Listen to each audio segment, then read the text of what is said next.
Puji Tuhan, haleluya, semua karena anugerah, kemurahan, dan kebaikan Tuhan. Berharap pagi ini semuanya kita yang ada dalam perlindungan, kasih, kemurahan, dan kebaikan Tuhan.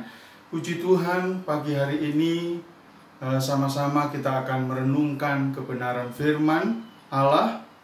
Puji Tuhan, kita akan sama-sama mendengarkan. Tema hari ini adalah penderitaan membawa keuntungan. Kita lihat hari-hari ini yang kita alami, ada banyak penderitaan, ada banyak kesulitan. Tetapi kita mau belajar dari tengah-tengah kesulitan, penderitaan yang ada, apakah itu semuanya membawa keuntungan buat kita? Bukan berarti kita berdiri di atas penderitaan orang lain, tidak. Tetapi bagaimana caranya kita bisa ada di tengah-tengah penderitaan, kesulitan yang ada. Mari kita lihat di dalam Injil Lukas, pasalnya yang ke-8. Injil Lukas, pasalnya yang ke-8, ayatnya yang ke-43. Demikian bunyi firman Allah. Adalah seorang perempuan yang sudah 12 tahun menderita pendarahan dan yang tidak berhasil disembuhkan oleh siapapun. Saudara,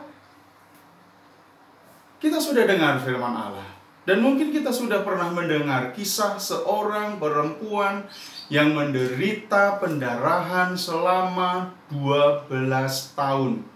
Waktu yang cukup lama, penderitaan yang cukup lama. Bahkan Injil Lukas menulis bahwa penderitaan itu tidak berhasil disembuhkan oleh siapapun. Kita tahu penulis Injil Lukas adalah Lukas sendiri, yang dia adalah seorang tabib. Dia tahu kondisi pada saat itu. Kalau seseorang mengalami pendarahan dan itu tidak dapat disembuhkan. Saudara yang dikasihi oleh Tuhan, penderitaan yang cukup lama, penderitaan yang tidak dapat disembuhkan oleh siapapun juga. Bahkan Injil Markus menulis, kita lihat sama-sama Markus pasalnya yang ke-5, ayatnya yang ke-26. Markus 5 ayat 26. Ia telah berulang-ulang diobati oleh berbagai tabib, sehingga telah dihabiskannya semua yang ada padanya, namun sama sekali tidak ada faedahnya, malah sebaliknya keadaannya makin memburuk. Injil Markus menulis keadaan perempuan yang sudah 12 tahun mengalami penderitaan. Injil Markus menulis berulang kali sudah diobati. Bahkan dikatakan dihabiskan semua yang ada. Tidak ada faedahnya. Bahkan keadaannya makin memburuk. Itulah keadaan perempuan yang sakit pendarahan. Itulah keadaannya.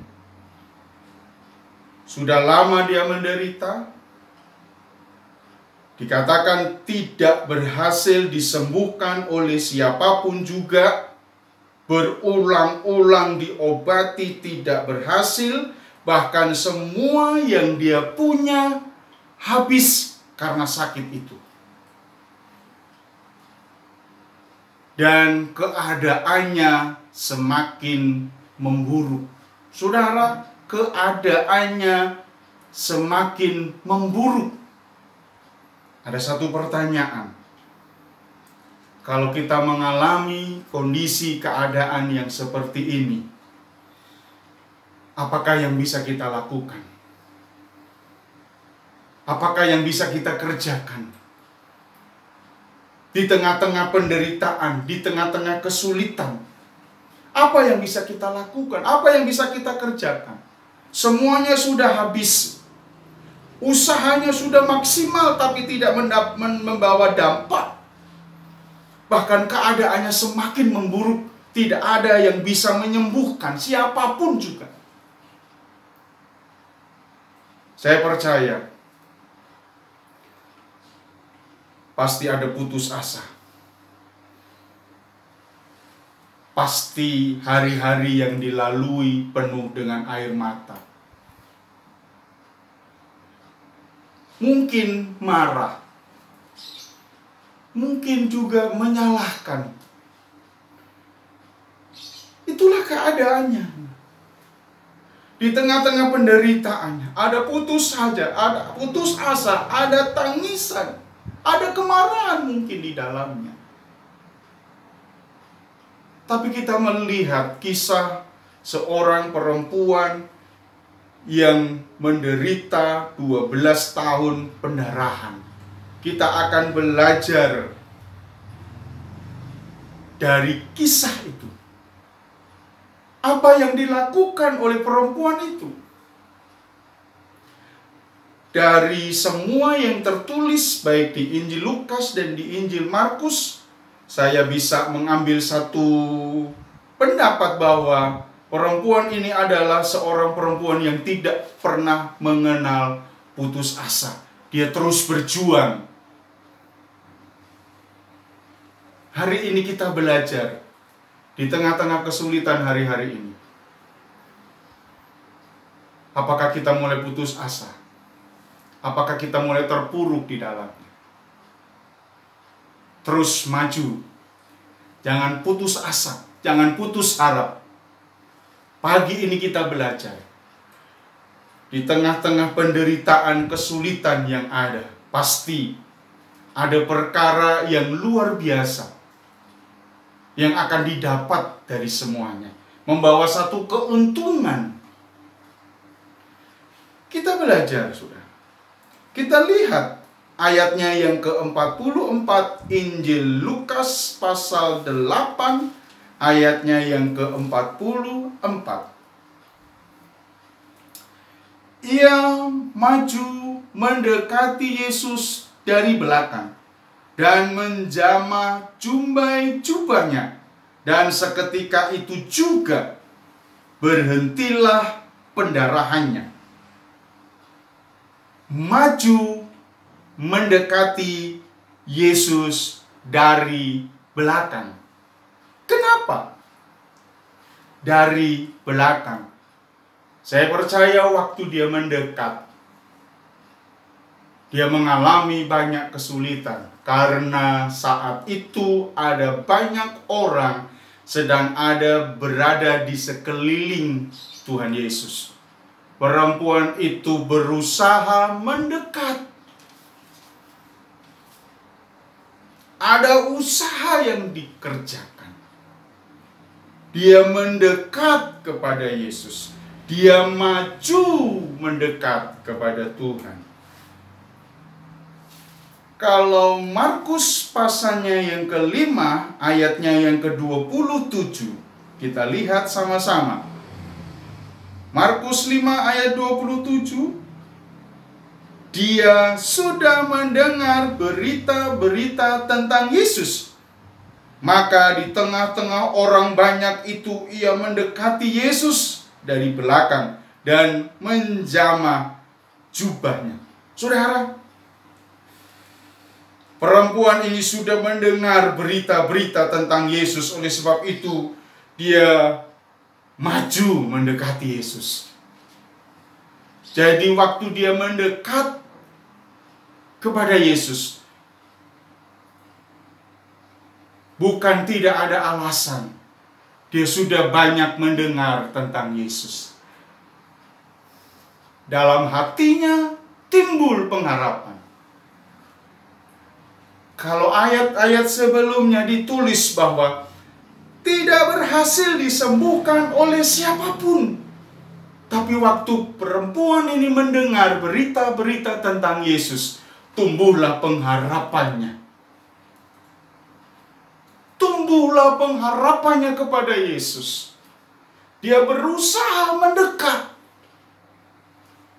Walaupun ada banyak tantangan, walaupun ada banyak rintangan, baik di dalam dirinya ataupun di sekitarnya, dia terus maju mendekat. Dia berusaha terus untuk maju mendekat. Dan kita lihat sama-sama apa yang terjadi. Seketika itu juga sembuhlah perempuan itu. Saudara, tidak semudah yang kita sudah baca. Tidak mudah semudah kita mendengar hari ini. Kita akan belajar bersama-sama. Kita melihat kondisi sekarang ini. Ada banyak berita-berita yang kita dengar. Ada banyak berita-berita yang kita bisa mendengarnya. Yang sekarang kita mau kerjakan adalah berita-berita apakah yang kita mau mendengar hari-hari ini. Kiranya di tengah-tengah kesulitan hari-hari ini, banyaklah kita mendengar berita-berita tentang Yesus. Berita-berita tentang kebenaran firman Allah. Saya percaya seperti perempuan ini, waktu dia mendengar berita-berita tentang Yesus, timbullah satu pengharapan. Ada kekuatan yang mendorong dia untuk mendekat kepada Tuhan. Saudara yang dikasih oleh Tuhan, mendekat kepada Yesus. Kalau kita membaca kalimat ini, mendekat kepada Yesus, butuh perjuangan. Dalam keadaan sakit, butuh satu kekuatan, butuh satu gairah, butuh satu semangat untuk mau dekat kepada Yesus.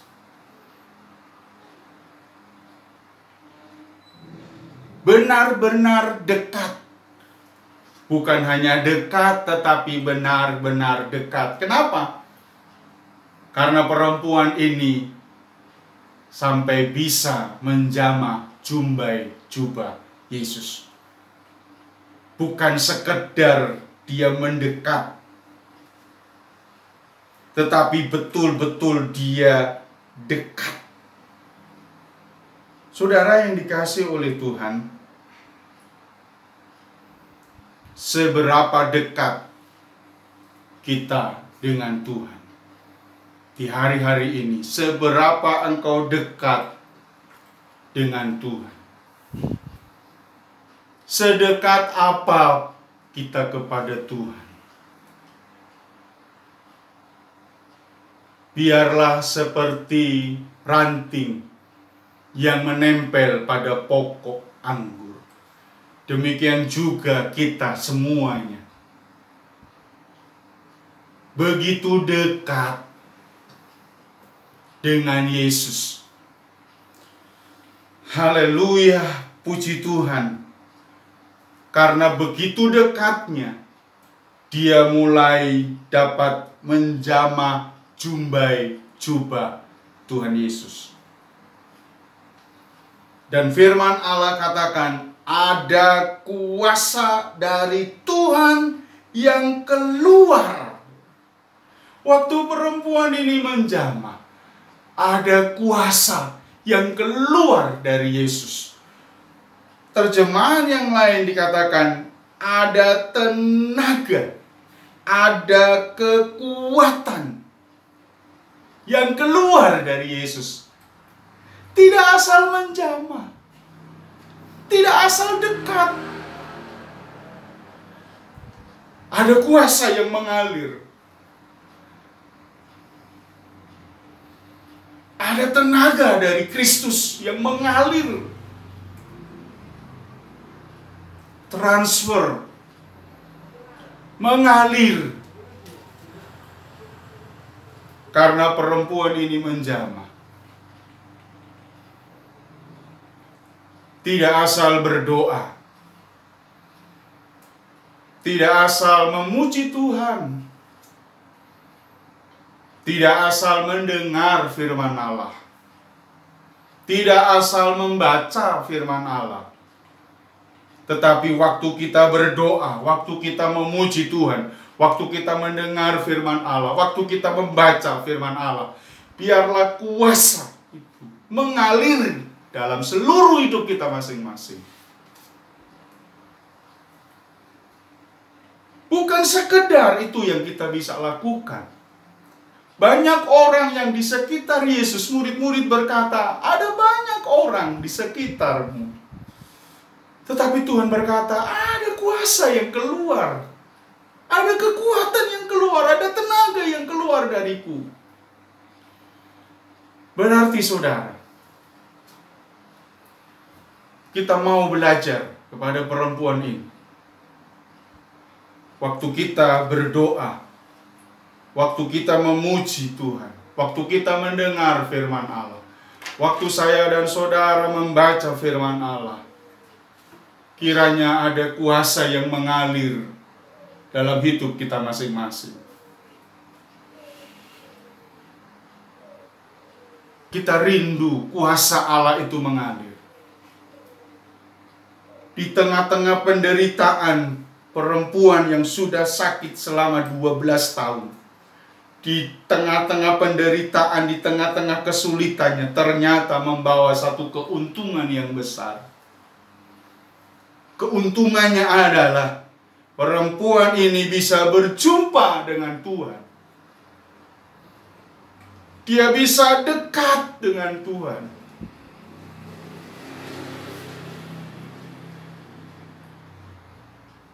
Keuntungannya yang kedua adalah dia bisa menjamah jubah Yesus. Perempuan ini dapat merasakan kuasa Tuhan. Itulah keuntungan yang terjadi, yang dialami oleh perempuan. 12 tahun sudah dihabiskan semuanya. Tidak ada yang bisa menyembuhkan siapapun juga. Tetapi waktu dia mendekat kepada Tuhan, waktu ia datang kepada Yesus, dia mengalami pertolongan yang luar biasa. Maukah pagi hari ini kita semuanya mengalami seperti perempuan ini? Waktu saya dan saudara sudah mendengar berita-berita tentang Yesus, berita-berita tentang kebenaran firman Allah, adakah kerinduan yang besar untuk kita dekat dengan Tuhan? Mendekat dengan Tuhan, melekat kepada Allah, tinggal di dalam Dia.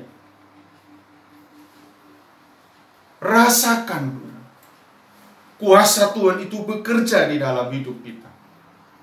Percayalah, kita bisa merasakan kuasa itu kalau kita sungguh-sungguh.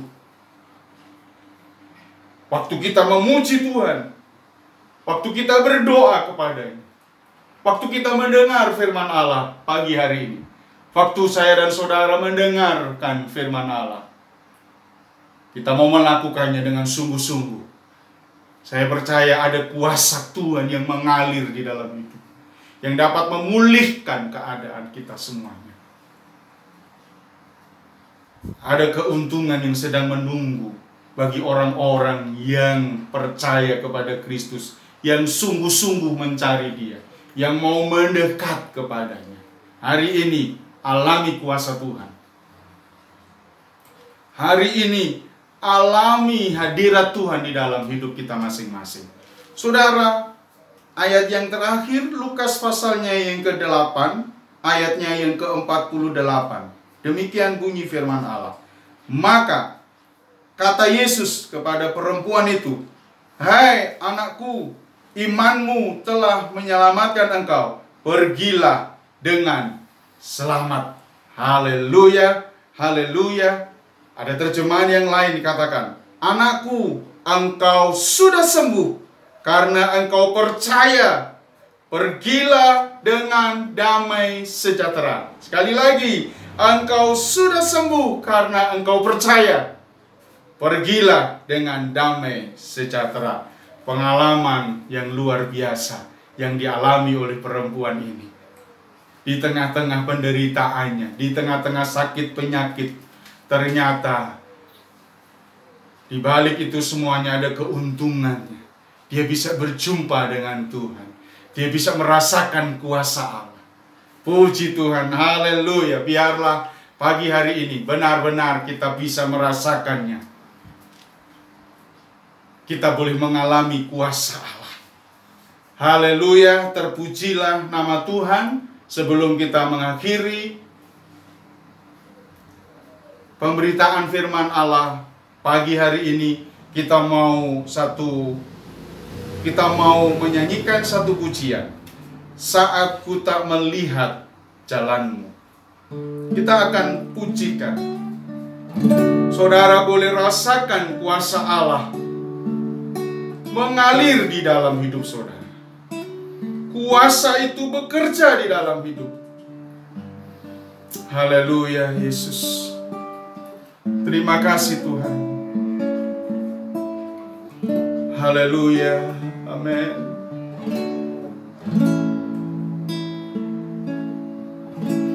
Saat ku tak melihat jalanmu, saat ku tak mengerti rencanamu, namun tetap ku pegang janjimu. Pengharapanku hanya padamu. Hatiku percaya, hatiku percaya,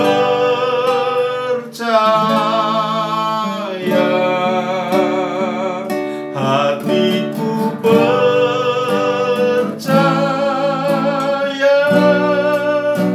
selalu ku percaya.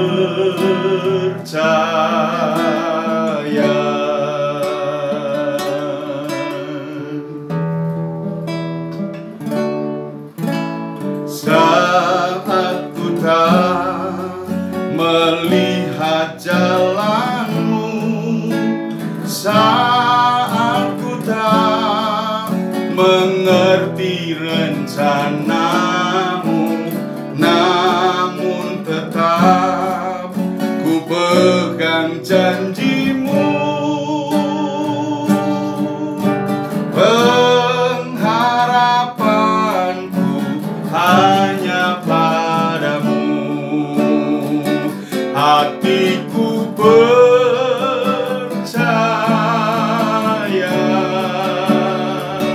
hatiku percaya,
haleluya,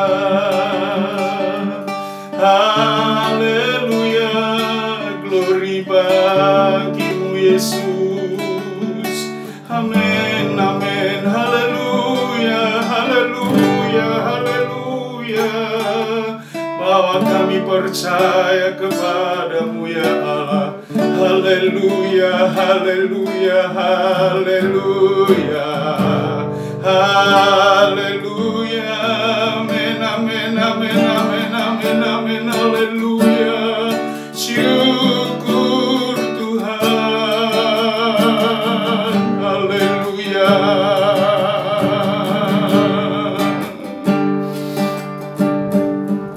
Kita tundukkan kepala, kita berdoa.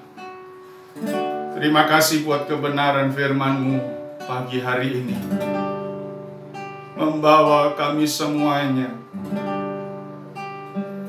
di tengah-tengah kesulitan, di tengah-tengah penderitaan. Kalau kita mau datang kepadamu, kalau kami mau percaya kepadamu, kalau kami mengenal Engkau lebih lagi, sekalipun kesulitan, sekalipun penderitaan akan membawa kepada keuntungan bagi kami di dalam kami mengiring percaya kepadamu. Kami rindu kuasa-Mu mengalir di dalam seluruh kehidupan kami. Waktu kami berdoa kepadamu, kuasa-Mu mengalir. Waktu kami memuji-Mu, kuasa-Mu mengalir. Waktu kami mendengar firman Allah, kuasa-Mu mengalir. Waktu kami membaca firman Allah, kuasa-Mu mengalir dalam seluruh kehidupan kami masing-masing. Terima kasih Bapa di sorga, terima kasih ya Allahku. Kami berdoa buat seluruh jemaat-Mu, siapapun yang mendengarkan kebenaran firman Allah pagi ini, yang sakit disembuhkan, yang susah dihiburkan, yang lemah dikuatkan, yang kekurangan diberkati oleh Tuhan. Ada jalan keluar, ada pertolongan, ada damai sejahtera, ada kesembuhan. Bukan dari manusia, tetapi dari Tuhan. Terima kasih Bapa di sorga, terima kasih segala puji, hormat, syukur kami naikkan hanya kepada Tuhan. Engkau Allah yang hidup, Engkau Allah yang berkuasa. Terima kasih Bapa di sorga buat kebenaran firman Allah yang sudah kami dengar pagi hari ini. Betapa baiknya Engkau Tuhan di dalam seluruh kehidupan kami. Berdoa buat seluruh jemaat-Mu, diberkatilah mereka semuanya. Kehidupan pribadi, rumah tangga, keluarga, pekerjaan, dan usaha mereka diberkati oleh Tuhan. Baik yang di rumah, yang di luar rumah, kemanapun melangkah, Tuhan selalu menyertai. Di luar kota, di luar pulau, yang ada di kapal, Tuhan berkati mereka, jaga dan lindungi mereka semuanya. Terima kasih Bapa di sorga, Tuhan yang selalu bela, Tuhan yang selalu menolong. Terima kasih Tuhan, terima kasih. Betapa baiknya Engkau Tuhan di dalam seluruh kehidupan kami. Tuhan memberkati-Mu dan melindungi-Mu. Tuhan menyinari-Mu dengan wajah-Nya dan memberi-Mu kasih karunia. Tuhan menghadapkan wajah-Nya kepadamu dan memberi-Mu damai sejahtera. Mari angkat kedua belah tangan kita di hadapan Tuhan. Saudara-saudaraku yang kekasih di dalam Tuhan, terimalah berkat, rahmat, damai sejahtera daripada Allah Bapa, cinta kasih daripada Tuhan Yesus Kristus, penyertaan pimpinan Allah Roh Kudus yang selalu menyertai kita semuanya. Dari mulai saat ini, besok, bahkan sampai Maranatha. Kami akhiri ibadah kami pagi hari ini dengan pengucapan syukur di dalam berkat namanya Tuhan Yesus Kristus. Haleluya, haleluya, haleluya. Amin. Tetap semangat, Tuhan Yesus memberkati.